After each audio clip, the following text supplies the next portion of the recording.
Welcome to the David Dean Show, a weekly look at West Georgia Wolves football, brought to you by Systems and Methods. SMI, a proud supporter of West Georgia Wolves football.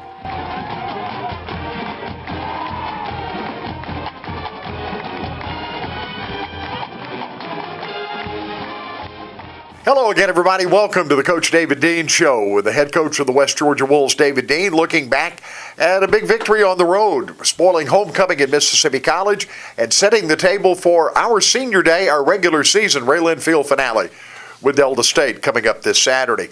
And, Coach, first of all, Mississippi College, a lot of positives. First, on the road and a win where we got better as the game went on. Well, we did.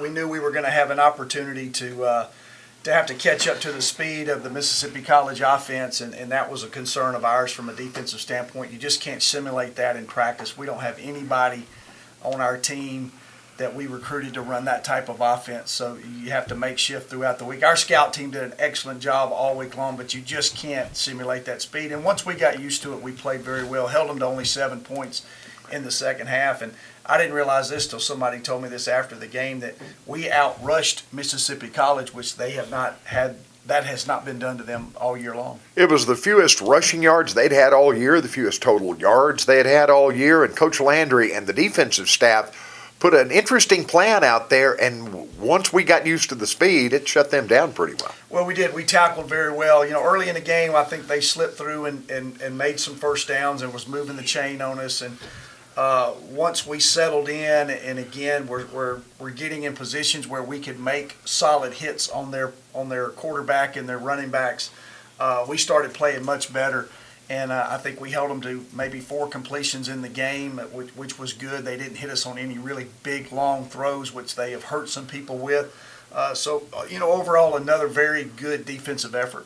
One thing you did also on the offensive side, yes, you did outrush Mississippi College in the ball game. In fact, we had 213 yards to their 195. You were missing an All-American offensive lineman this week, and we were shorthanded at wide receiver.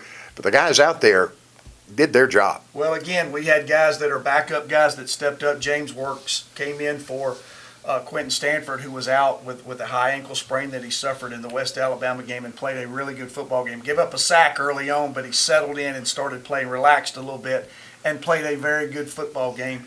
But we had 3 other wide receivers that did not play in the game that big contributors for us. So it kind of limited us on our passing game.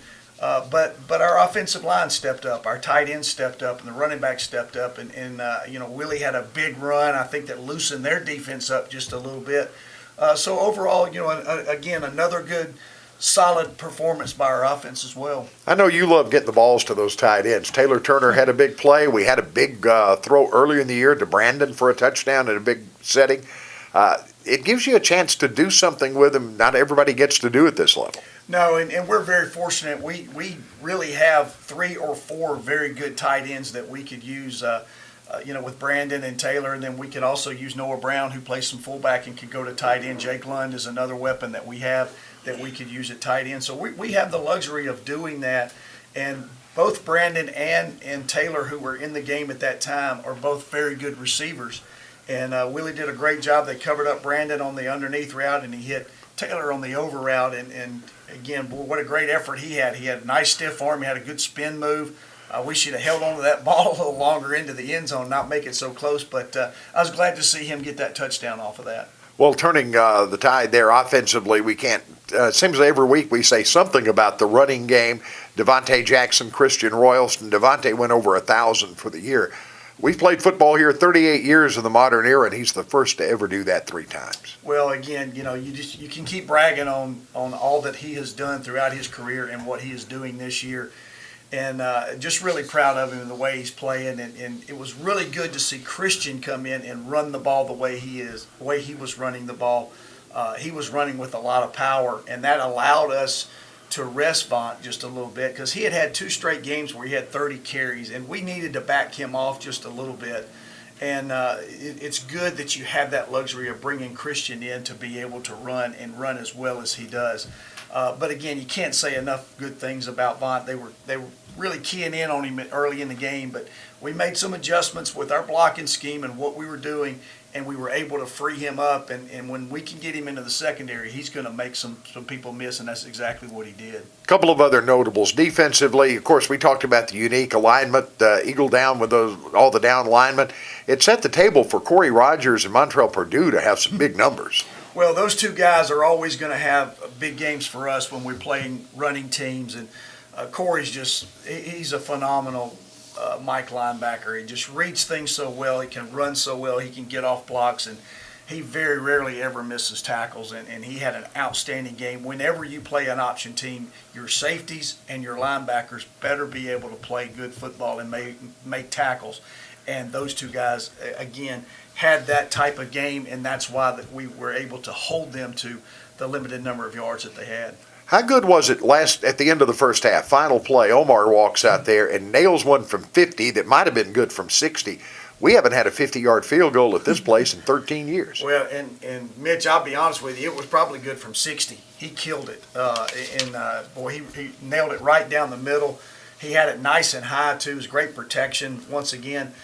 Really proud to see the way that he has progressed. I mean, you can just see him gaining confidence. And, later in the game, we had an opportunity to go for a 51-yard field goal, and I opted to kick the ball and try to down it inside the 10.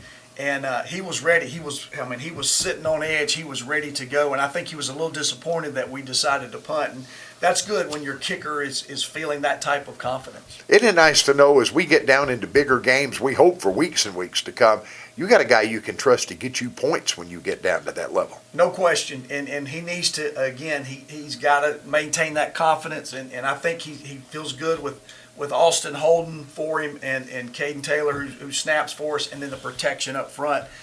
Just every week he just keeps gaining confidence, and I think our players have done a great job of supporting him through early on when he didn't really have that great confidence, and they kind of continue to push him, and again, that's one of those team effort type deals.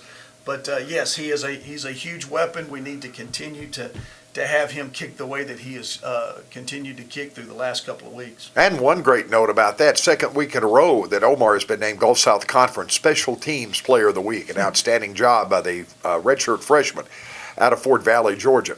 Well, Coach, we shift gears a little bit. We're sitting there with 9 victories on the season.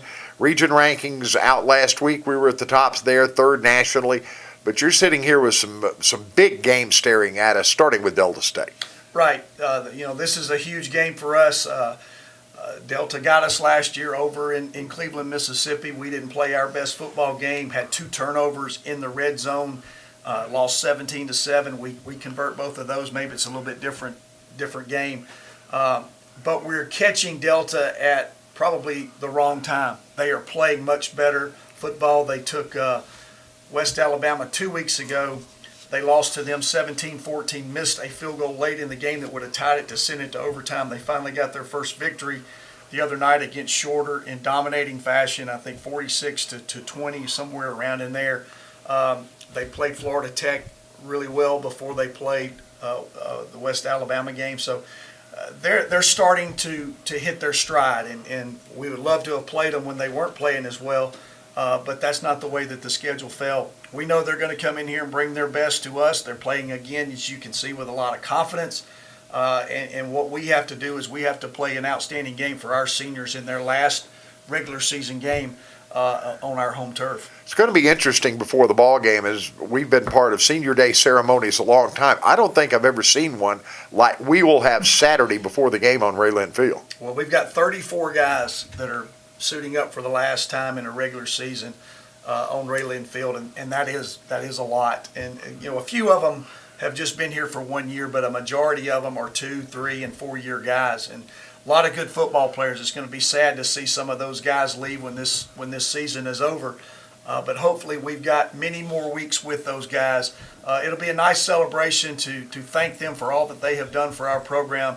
But we also want to say, hey, let's continue this. We want to see you play many more games. Well, Coach, it's always fun with Delta State. We've ruined a season or two of theirs down through the years, late in the year, when they've come to Carrollton with honors and accolades. So I know they're looking at an opportunity to try to really hurt ours. Well, no question. This is going to be a Super Bowl for them. They have an opportunity to beat a top-ranked team.